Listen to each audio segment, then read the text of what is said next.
अब तक हमने देखा कि देविका के ससुराल के आदमी औरतों को घर के अंदर नहीं आने दे रहे हैं। देविका उन्हें पुलिस में जाने की धमकी देती है, जिससे पूरे गांव में अफरा तफरी मच जाती है। तभी गांव का एक आदमी सरपंच को बुलाकर ले आता है। सरपंच उनके घर के बाहर का नजारा देखकर कहते हैं, जोगिंदर जी, ये आपके घर की औरतों ने कैसा हंगामा मचा रखा है।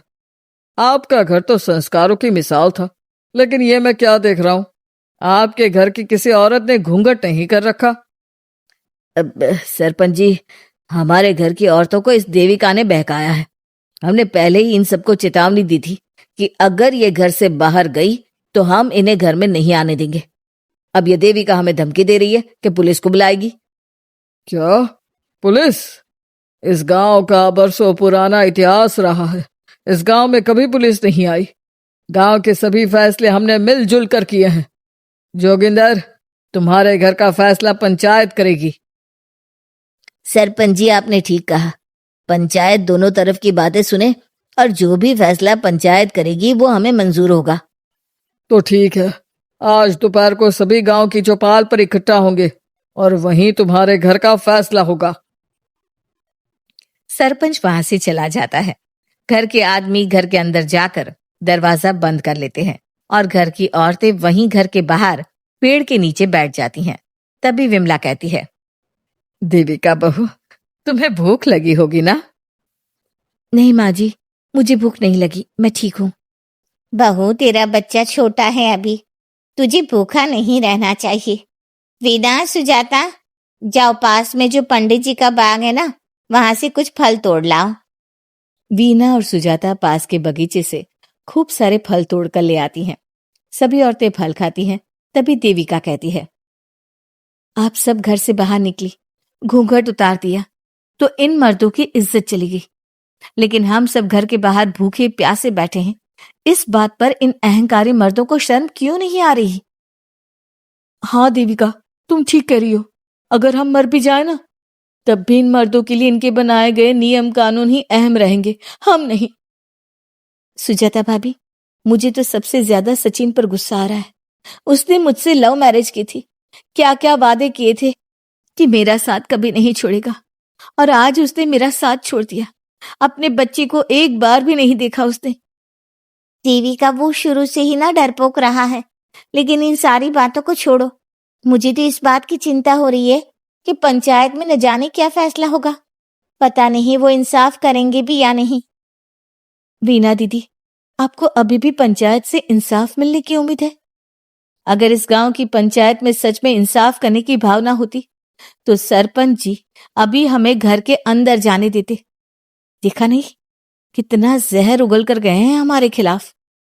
तो बहू, अब हम क्या करेंगे? पंचायत तो हमारे खिलाफ ही फैसला सुनाएगी। पहले तो हम अपनी सारी बातें रखेंगे। अगर ये लोग नहीं माने तो आपको वही करना होगा जो मैं कहूंगी।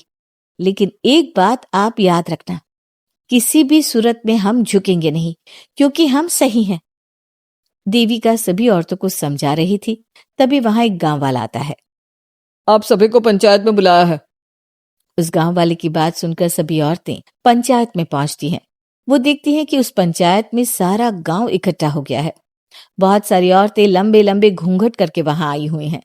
तभी पंचायत की कार्यवाही शुरू की गई और घर के आदमियों से पूछा गया कि वो घर की औरतों को घर में क्यों नहीं रखना चाहते।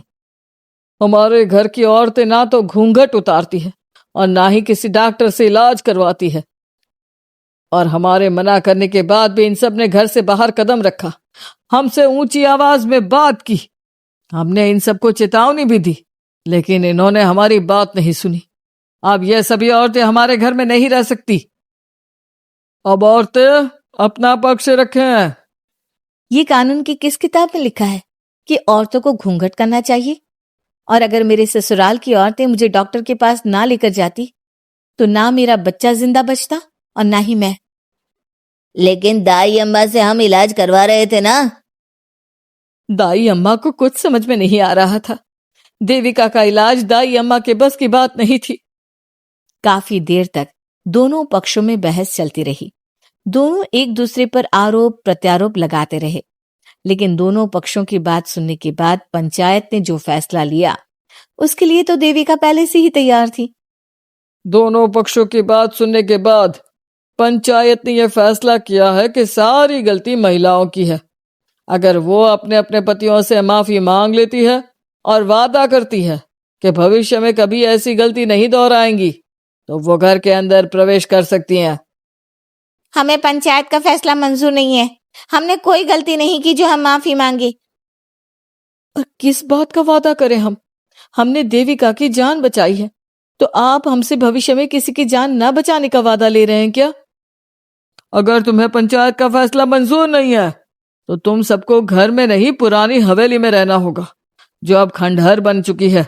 यह खंडहर तुम्हारे घर के सामने ही है। सरपंच जी, आपका फैसला सही नहीं है। एक बार और सोच लीजिए इस फैसले के बारे में। ओ शहर की छोरी, 4 किताबें क्या पढ़ ली, हमें सही गलत का पाठ पढ़ाएगी? तुझे पता नहीं कि पंचायत का फैसला यहाँ सदियों से चलता आया है और लोग उसी को मानते आए हैं। अच्छी तरह जानती हूँ सरपंच जी। अगर मैं चाहूं तो आपके इस फैसले को कोर्ट की चौखट तक ले जा सकती हूँ। पुलिस को बुलाकर अभी घर के अंदर जा सकती हूँ। पंचायत और घर के आदमियों की शिकायत पुलिस में कर सकती हूँ और अपने बच्चे को उसका हक दिलवा सकती हूँ। लेकिन नहीं, मैं ऐसा नहीं करूंगी। मैं उसी खंडहर में रहूंगी और इस गांव के आदमियों को दिखा दूंगी कि औरत खंडहर को भी महल बना सकती है, और वो भी बिना किसी आदमी की मदद के। सारे गांव की औरतें देविका की बातें सुनकर हैरान हो जाती है।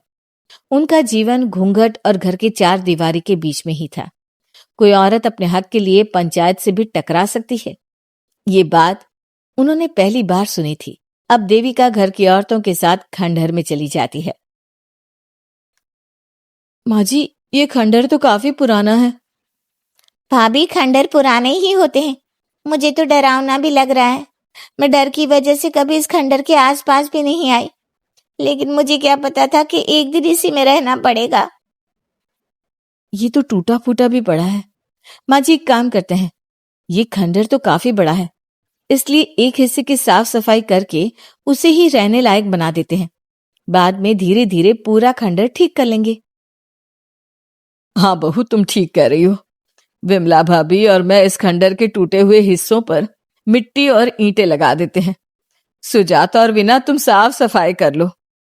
सभी औरतें मिलकर खंडहर के एक हिस्से को सुधारना शुरू कर देती है और काफी देर तक मेहनत करने के बाद वो उस हिस्से को काफी हद तक अच्छा कर लेती हैं। और इसी तरह रात हो जाती है। सभी औरतें बैठकर बात करती है। माँ, हमने इस खंडहर को घर तो बना दिया है, लेकिन ये घर चलेगा कैसे? हाँ माँ जी, मैं भी यही सोच रही हूँ। और हम सब तो बड़े हैं, गर्मी सर्दी भूख कुछ भी आसानी से बर्दाश्त कर सकते हैं। लेकिन देविका का बेटा बहुत छोटा है, उसे तो हमें अच्छी तरह से पालना होगा ना। मैं भी यही सोच रही हूँ कि आगे हमें क्या करना चाहिए।